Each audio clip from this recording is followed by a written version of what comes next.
Hello everyone, welcome to Meera's kitchen. આ વિડીયોમાં હું તમને એકદમ રેસ્ટોરન્ટ સ્ટાઇલ પનીર લવાબદારની રેસીપી શેર કરીશ। બહુ જ ફાઇન બની અને રેડી થશે। જો તમે ફર્સ્ટ ટાઈમ બનાવતા હશો તો બી બહુ જ ફાઇન બની જશે। એટલી ઇઝી રેસીપી છે આ। તો ચલો જોઈ લઈએ રેસીપી।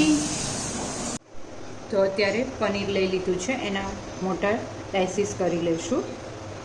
તમને બહુ મોટા ના ગમે તો મીડિયમ સાઇઝના કરી શકો। અત્યારે હું મીડિયમ સાઇઝના ડાયસીસ કરી લઈશ પનીરના। તમે ગ્રેટ કરીને બી એડ કરી શકો, પણ પનીર લવાબદારમાં મોસ્ટલી આવી રીતના પીસીસ જ હોય છે। એટલે હું રેસ્ટોરન્ટ સ્ટાઇલ બનાવું છું એટલા માટે હું સેમ એ રીતના જ કરું છું, પણ તમે ડિફરન્ટ સ્ટાઇલમાં કરી શકો, તમને જેવી રીતના ગમે એવી રીતના। તો આવી રીતના મેં પનીરના એક સરખા બને એવી રીતના કટ કરી અને સ્ક્વેરમાં પીસીસ કરી લીધા છે।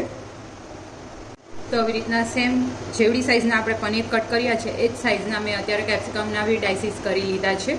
તમે આને નાના બી કટ કરી શકો, પણ રેસ્ટોરન્ટમાં મોસ્ટલી આવી રીતના જ સર્વ થતું હોય છે, તો હું એ ટાઈપનું બનાવવા જઈ રહી છું એટલા માટે મેં થોડા મોટા પીસીસમાં કટ કર્યા છે કેપ્સિકમને। ત્યારે ઓનિયન લઈ લીધી છે, ઓનિયનને બી આપણે મોટા પીસીસમાં કટ કરીશું અને બને ત્યાં સુધી આપણે બધા જે પીસીસ કરીશું એ સેમ આપણે પનીર જેવડા કર્યા છે જે સાઇઝના એ સાઇઝમાં જ આપણે કટ કરીશું, જેથી બહુ ફાઇન લુક આવશે।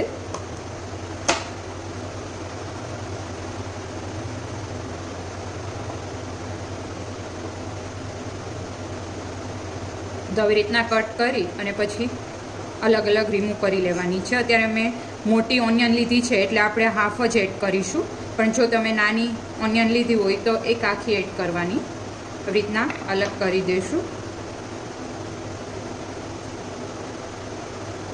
આવી જ રીતના ઓનિયનની એક એક સિંગલ સ્લાઇસીસ સ્ક્વેરમાં કટિંગ કરી લીધી છે।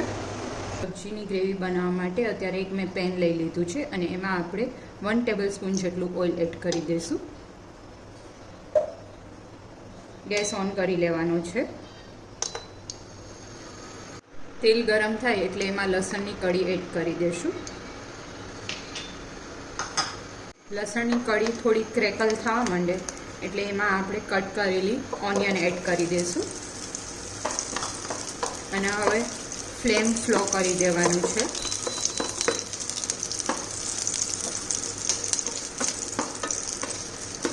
ઓનિયનને આપણે લાઇટ પિંક કલર જેવી ટ્રાન્સપરન્ટ થઈ જાય ત્યાં સુધી સોતે કરવાની છે આવી રીતના જ।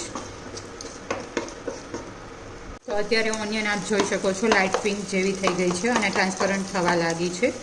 તો હવે એમાં આપણે ટમેટોઝ એડ કરી દઈશું। એક નાનું બાઉલ જેટલા ટમેટોઝ લઈ લીધા છે।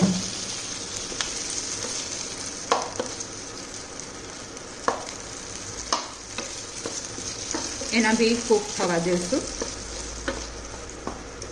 હવે એમાં આપણે લાલ મરચાં એડ કરી દઈશું। સૂકા લાલ મરચાં હોય છે, અત્યારે મેં 4 લઈ લીધા છે। તમે બહુ તીખું ના ખાતા હોય તો કાશ્મીરી મરચાં બાકી રેગ્યુલર એડ કરી દેવાના। જીરું લઈ લેશું હાફ ટીસ્પૂન જેટલું। એક તજનો ટુકડો અને એક બાદિયા લઈ લેશું।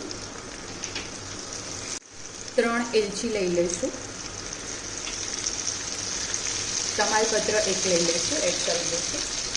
એક આદુનો ટુકડો એડ કરી દઈશું। મગજતરીના બી લઈ લઈશું 1 ટીસ્પૂન જેટલા। કાજુ લઈ લઈશું 8 થી 10 જેટલા। હવે બધું પ્રોપરલી મિક્સઅપ કરી દઈશું।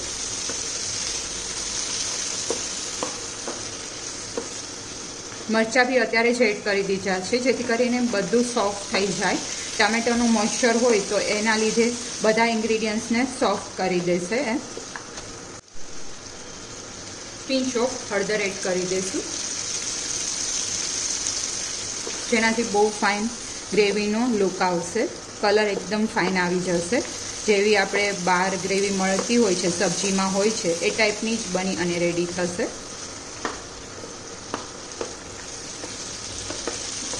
ને આને એકદમ પ્રોપરલી આપણે કૂક કરવાનું છે, તો સાવ સ્લો ફ્લેમ કરી અને એની લીડ ક્લોઝ કરી દઈશું અને કૂક થવા દઈશું. અત્યારે એકદમ પ્રોપરલી કૂક થઈ ગયા છે બધા ઇન્ગ્રીડિયન્ટ્સ. હવે ગેસ ઓફ કરી દઈશું. આને આપણે ક્રશ કરી લઈશું. એકદમ ફાઇન પ્યુરી રેડી કરવાની છે. જરૂર લાગશે તો આપણે પાણી એડ કરીશું. હવે આપણે ક્રશ કરવા ટાઈમે આ જે તમાલપત્ર એડ કર્યું હતું એ રિમૂવ કરી અને આપણે આને ક્રશ કરી લઈશું અને વચ્ચે જરૂર લાગશે તો પાણી એડ કરીશું, કેમ કે આ પેસ્ટ આપણે એકદમ ક્રીમી બનાવીશું. અને એની હું ટ્રીક બી તમને શેર કરીશ. જેવી રીતના સબ્જીમાં ક્રીમીનેસ હોય એ ક્રીમીનેસ કેવી રીતના આવશે એ બી આગળ આપણે જોઈશું. હવે એક ચાયણો લઈ લઈશું અને એક બાઉલ લઈ લઈશું. આપ જોઈ શકો છો એકદમ ક્રીમી એવું રેડી છે. હવે આનાથી બી ક્રીમી અને સોફ્ટ ગ્રેવી બનાવવા માટે આપણે આને ગાળી લેશું, જેથી કરીને બહુ જ ફાઇન ટેક્સચર આવી જશે ગ્રેવીમાં. અને આ એક સિક્રેટ ટિપ્સ છે. રેસ્ટોરન્ટ સ્ટાઇલ ગ્રેવી બની જશે, બહુ જ ફાઇન બની અને રેડી થશે. અને પ્લસ આ ગ્રેવીને તમે સ્ટોર બી કરી શકશો. તમારે જ્યારે બી બનાવીએ ત્યારે આવી રીતના ગ્રેવી રેડી હશે તો તમે ઇઝીલી જલ્દીથી સબ્જી બનાવી શકશો. તો આપ જોઈ શકો છો એકદમ ક્રીમી એવું ટેક્સચર ગ્રેવીનું છે આપણી. હવે એ જ પેન લઈ લઈશું જેમાં આપણે ગ્રેવીનું બધા ઇન્ગ્રીડિયન્ટ્સ સોતે કર્યા હતા એ જ. એમાં 2 ટેબલસ્પૂન જેટલું ઓઇલ લઈ લઈશું.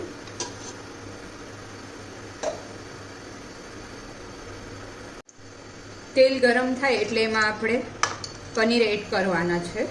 પનીરના જે પીસીસ કટ કરેલા છે એ એડ કરી દઈશું.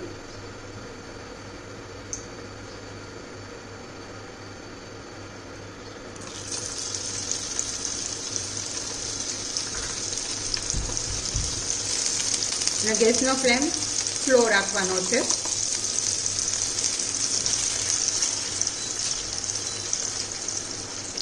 પનીરમાં ફ્લેવર આવી જાય એ માટે આપણે નિમક એડ કરી દઈશું as per the taste. Pinch of હળદર એડ કરી દઈશું અને લાલ મરચું પાવડર એડ કરીશું. અત્યારે મેં કાશ્મીરી લાલ મરચું પાવડર લીધું છે. પ્રોપરલી બધામાં કોટ થાય એ રીતના આપણે હલાવી લેવાનું છે.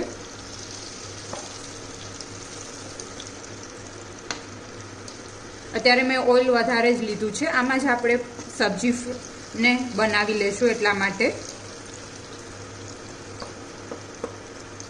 3 થી 4 મિનિટ માટે રહેવા દેવાનું છે. ટર્ન કરીને આવી રીતના બંને સાઈડથી કોટ થઈ જાય બધું એ રીતના કરી લેવાનું છે.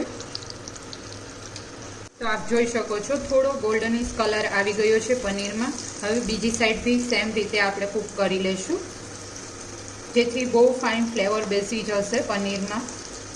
લાલ મરચું પાવડર અને હળદર અને નમક એડ કર્યું છે એટલા માટે. અને આવી રીતના તમે આ રેસીપી ટ્રાય કરશો તો કોઈને આઈડિયા જ નહીં આવે કે આ તમે ઘરે બનાવેલું છે પનીર લવાબદાર. એટલું ફાઇન ટેસ્ટમાં અને પ્લસ લુકમાં બી એટલું જ બહાર જેવો જ લુક આવશે. તો થઈ ગયું છે. અત્યારે ગેસનો ફ્લેમ બંધ કરી દઈશું અને બધા પનીરના પીસીસ આપણે લઈ લઈશું એક બાઉલમાં. હવે એ જ પેનમાં આપણે તેલ એડ કરી દઈશું. 2 થી 3 ટેબલસ્પૂન જેટલું તેલ. તમે જેટલું ઓઇલી ખાતા હોય એ રીતના એડ કરવાનું રહેશે. ગેસ ઓન કરી દઈશું. તેલ ગરમ થાય એટલે કટ કરેલી ઓનિયન આપણે જે રેડી કરેલી હતી એ એડ કરી દઈશું.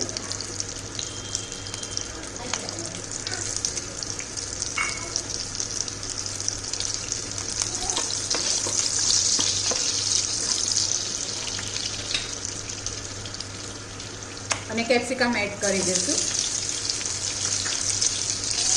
થોડા એવા જ સોતે કરવાના છે, બાકી જે વેજીટેબલની ક્રન્ચીનેસ છે એ જતી રહેશે. એટલા માટે બહુ ઝાઝી વાર સોતે નથી કરવાના. ડાયરેક્ટલી આપણે જે ગ્રેવી રેડી કરી હતી એ એડ કરી દઈશું.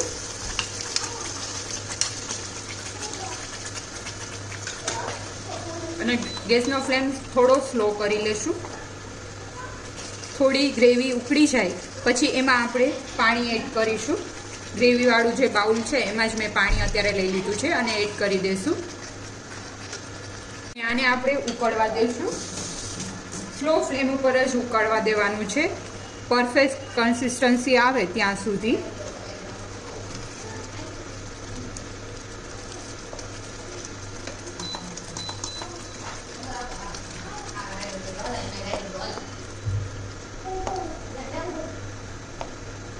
એમાં આપણે કસૂરી મેથી એડ કરી દઈશું.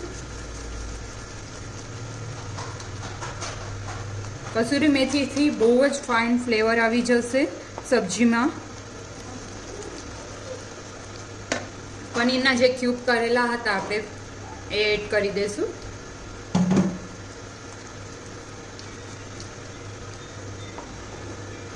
પ્રોપરલી ફ્લેવર બેસી જાય પનીરમાં એટલા માટે અત્યારે જ એડ કરી દઈશું આપણે એને.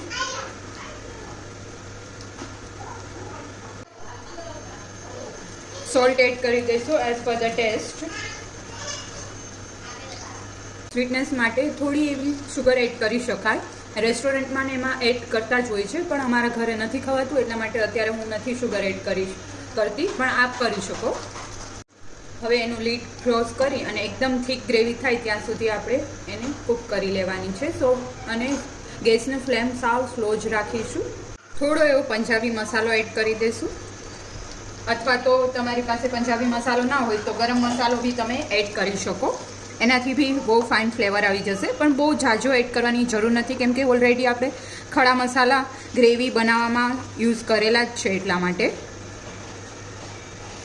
તો આપ જોઈ શકો છો એકદમ ફાઇનલી તેલ છૂટવા લાગ્યું છે. આ પ્રોપરલી ગ્રેવી કૂક થઈ ગઈ છે, સબ્જી કૂક થઈ ગઈ છે આપણી.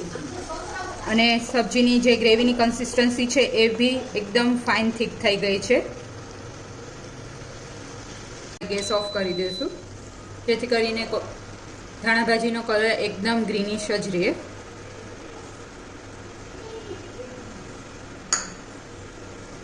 પ્રોપર મિક્સ કરી દઈશું.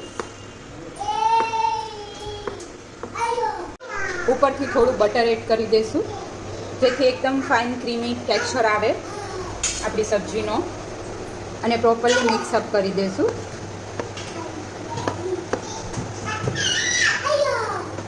મલાઈ એડ કરી દઈશું. ઘરની જ મલાઈ હોય એ જ એડ કરી દેવાની છે. અને મિક્સઅપ કરી દઈશું જેથી બહુ જ ફાઇન સબ્જીનો કલર આવી જશે. એકદમ બહાર જેવી જે રેસ્ટોરન્ટ સ્ટાઇલ કલર હોય એ આવી જશે સબ્જીમાં. અને એકદમ ક્રીમી થયું છે, આપ જોઈ શકો છો. બહુ જ ફાઇન લુક આવી ગયો છે સબ્જીનો. ચલો સર્વ કરી લઈએ આપણે. જોઈને જ બધાને મન થઈ જશે એટલું ફાઇન પનીર લવાબદાર સબ્જી બન્યું છે. અને તમે કહેશો નહીં તો કોઈને આઈડિયા બી નહીં આવે કે તમે ઘરે જ બનાવેલું છે આ સબ્જી. તમે ફર્સ્ટ ટાઈમ વોચ કરતા હશો મારો વિડીયો અને હજી સુધી મારી ચેનલ સબસ્ક્રાઈબ ના કરી હોય તો જલ્દીથી મારી ચેનલ સબસ્ક્રાઈબ કરી લેજો અને બેલ આઇકન પ્રેસ કરી લેજો જેથી કરીને મારા આવા જ લેટેસ્ટ વિડીયો આપ સૌથી પહેલાં જોઈ શકો અને આપ જાતે જ ઘરે રેસીપી ન્યૂ ટ્રાય કરી શકશો મારા વિડીયોઝ જોઈને. આપ બી આ રેસીપી ટ્રાય કરજો અને કમેન્ટ કરી અને જણાવજો તમને મારી રેસીપી કેવી લાગે. Thank you for watching my video.